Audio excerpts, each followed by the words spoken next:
Once upon a time, there was an 8-year-old boy who loved video games so much he wanted to play them all. Then, at the age of 12, he told his mother he wanted to collect them all. That was 32 years ago. Hi, my name is Joel, and welcome to my games room.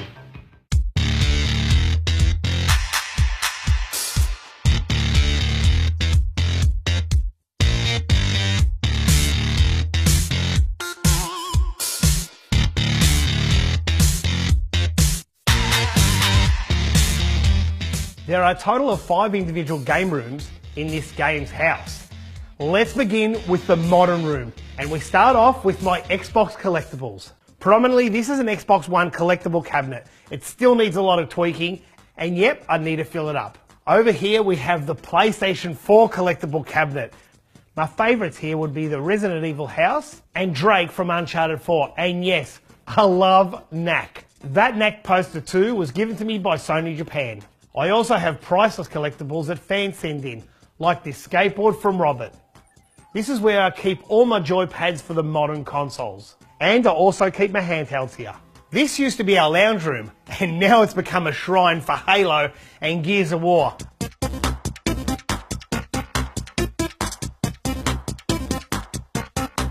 We're in a modern room, let's check out modern hardware. 3 flat screen TVs, 2 LCDs, and a 65-inch OLED. I absolutely love this TV. This is where I spend my Friday nights with my family. My wife, my son Luke, we have an absolute ball. This area houses everything from Xbox 360 right up to PS4 Pro.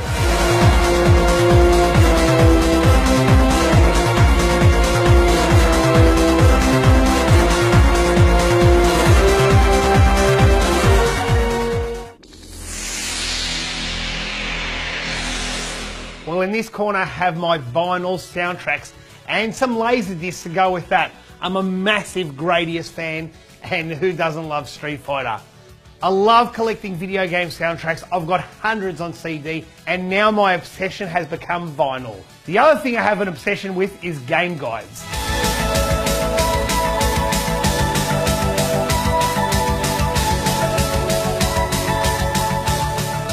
While we're speaking of books, my magazine collection. I have been collecting magazines for over 30 years, beginning with C+VG. These days I collect a new magazine, Retro Gamer, a modern magazine about retro games.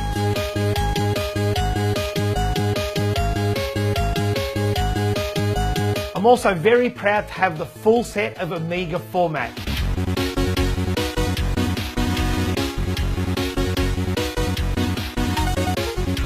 However, what I'm most proud of is my Zap 64 collection. Every one of these magazines I bought when I was a boy. That concludes this room and brings us on to the next room, the computer room.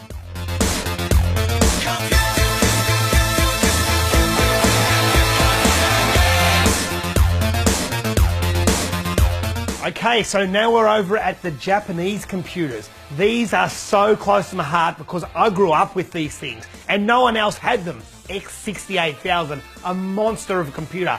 Did you know they used this computer to program Capcom games back in the early 90s? This is one of the most popular Japanese computers of all time, the MSX. This one's a Sony variation, the MSX2. And one of the kings of the Japanese computers, the FM Towns, made by Fujitsu. One of the first CD-ROM computers ever. Now, like all good computer rooms, you need a plan. This is Chuck, for all you LucasArts fans out there. Now we'll move on to the Western computers, and this is the Amstrad CPC 464. This is the actual one from my younger years. Then we move over to the ZX Spectrum. I actually never had one of these computers growing up, and boy, do I love it. Now we move over to my first love, the Commodore 64. I fell in love with this computer the moment I saw it. I have every single version of the Commodore 64 for my second love, the Commodore Amiga 500. Now, back in the day, I was a huge cracker and hacker on the Amiga 500. Let's move on to the library itself. Up here, we're going to start with my Spectrum games. My favourite game on Spectrum would have to be Jetpack. This is my Commodore 64 library. There's thousands of them.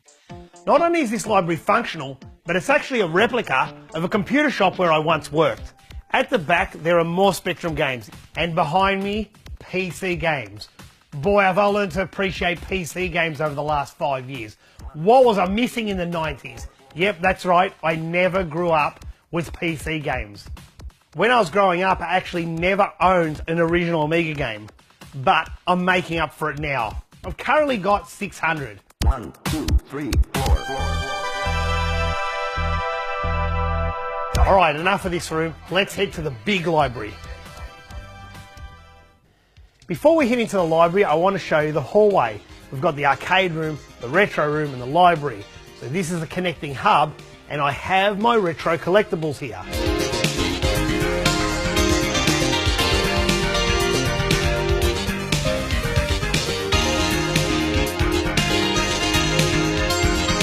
I have so many treasured memories and priceless collectibles. One of my most treasured collectibles is this Yamaha DX7 keyboard. That was actually given to me by Sega.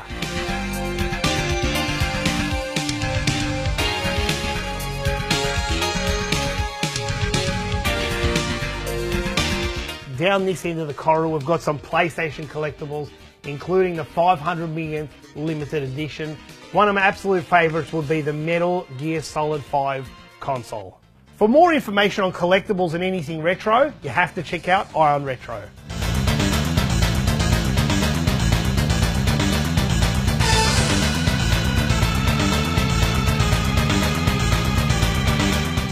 I would be here for weeks if I had to talk about everything in this library, so we'll just do major sections. This is a Sega section, and yes, I do say Sega like that. That's just how Australians say Sega. So I'm going to start off with my prize collection, the full library of Japanese Mega Drive games. And yes, the incredibly rare Tetris. There is heaps to talk about in this section, and being one of my favourite companies, there's a lot of stuff here. Master System, Mark III, SG-1000, Game Gear, Dreamcast, and my full set of Saturn games. I will say there's not a lot of things put up yet, and I've made the room future-proof so I don't run out of space.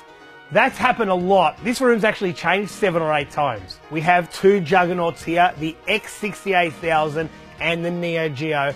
The X68000 should be in the computer room, but I had to have them next to each other because they're so similar.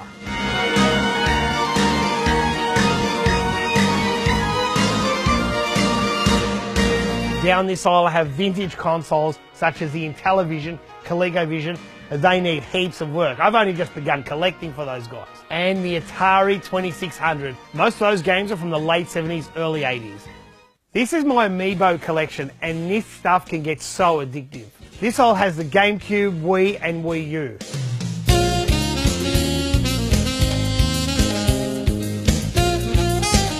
We're now moving to the back of the room, and the whole back of this room is Nintendo, Super Nintendo, Super Famicom, Game Boy Advance, and my beloved NES full set. My Famicom collection needs a lot of work, and it's probably my most played Nintendo console. Ending with Nintendo, we have the incredible Nintendo 64. An amazing console that comes in so many colours, and yes, I own an Ultra 64.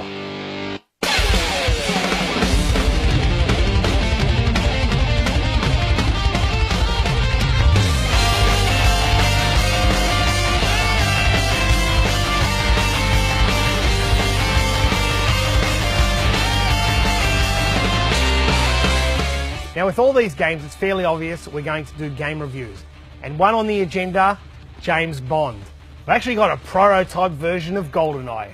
My PlayStation 4 collection. Although not the biggest, because new games are so long, I like to finish the game before I buy another one. Otherwise, I just wouldn't finish games. Second, to Nintendo, PlayStation would have the biggest footprint in this room. PlayStation 3, PlayStation 2 American. On the far wall, Japanese PS2, an exhausting 20 years to get a full set of PS1 Japanese games, and I've just started on PS1 US games.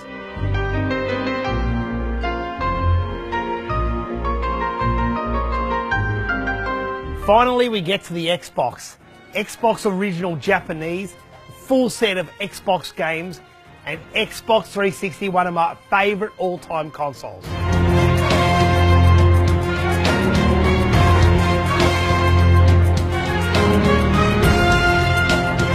As I said, it's impossible to go through all the collectibles, the rarities, and all the video games in this library.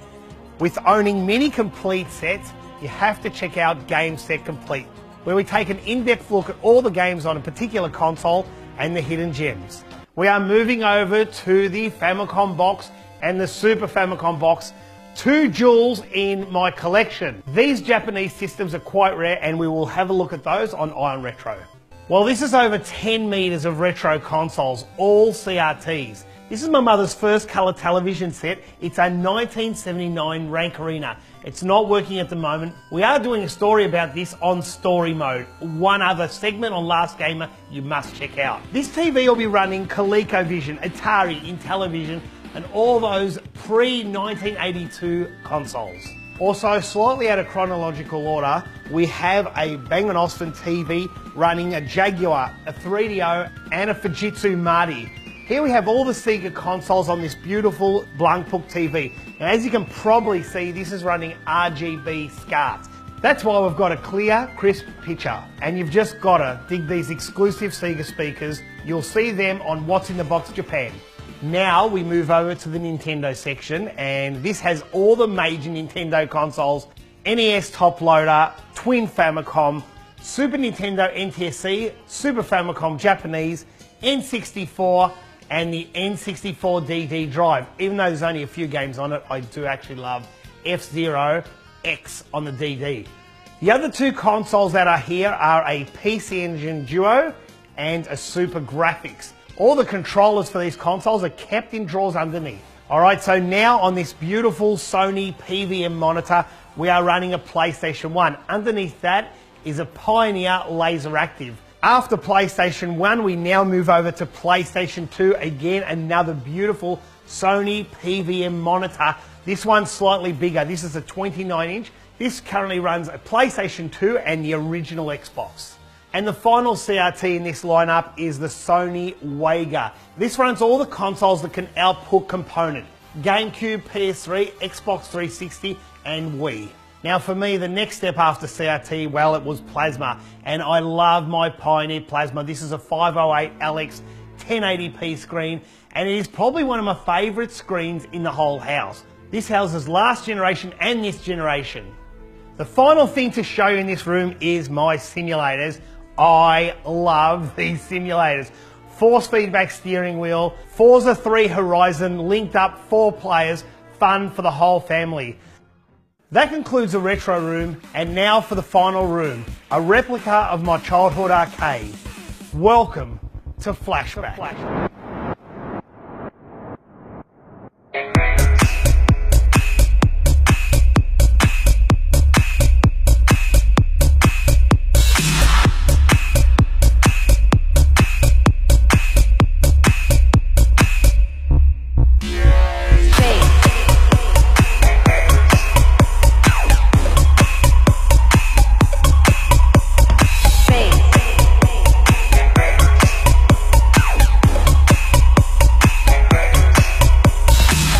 So this is it, my lifelong dream to have my own childhood arcade flashback, and I absolutely love it. It turned out much better than I first thought. All up, there's about 97 machines in this room.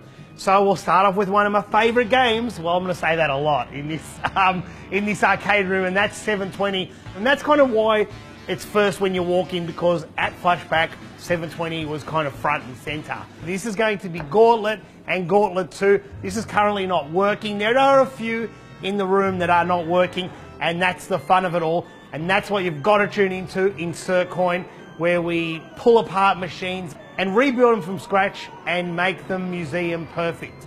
So here's another one, a classic Atari 1983 Star Wars Cockpit. Needs heaps of work, and I can't wait to get into that. Space Invaders, the first video game I ever played was in the arcade. Pac-Man, well, I love Miss Pac-Man, and that is actually my favourite of the Pac-Man series. Rolling Thunder, Bad Dudes vs Dragon Ninja, APB, Zybots, Operation Wolf. These kind of games were the games I grew up on in the arcade, and that's why they're all on this top floor. Another classic is Road Blasters. This is a sit-down version, and again, it just oozes 1980s, and this is what I was playing at that time.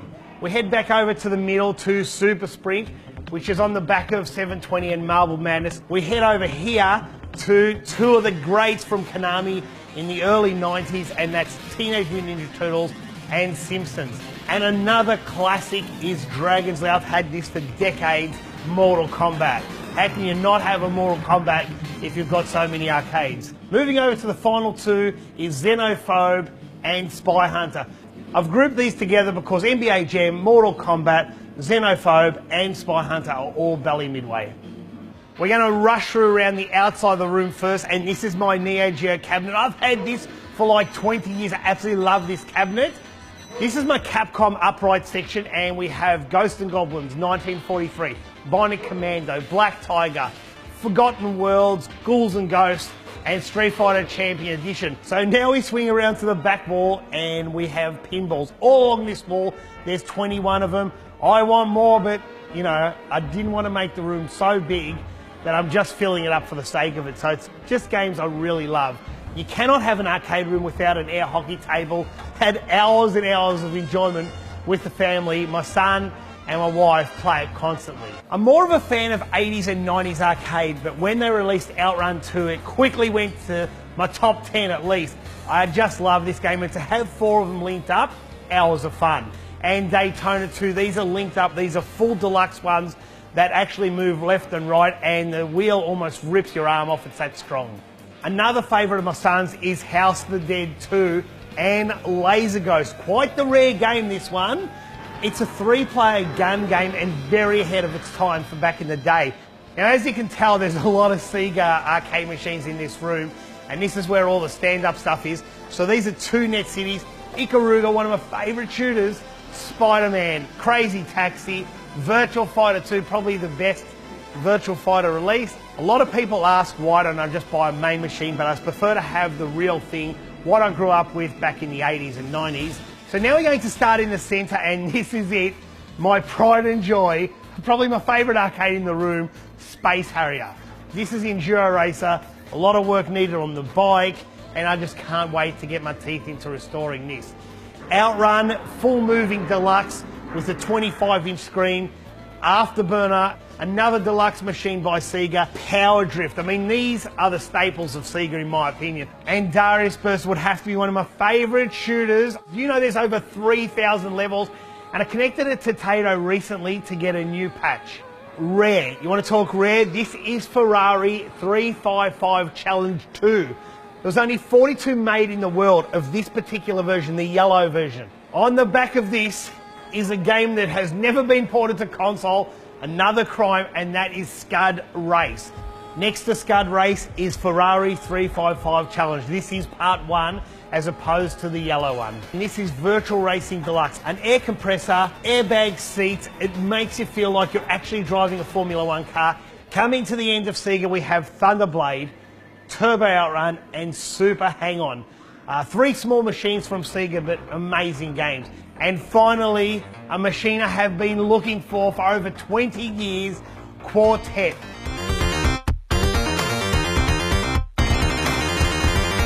That concludes the tour, and I hope you've enjoyed it. But this is only just the beginning. Tune in each Tuesday for Last Gamer Show, and each Friday for a special episode like Ion Retro, Insert Coin, and many more. Until next time, bye for now.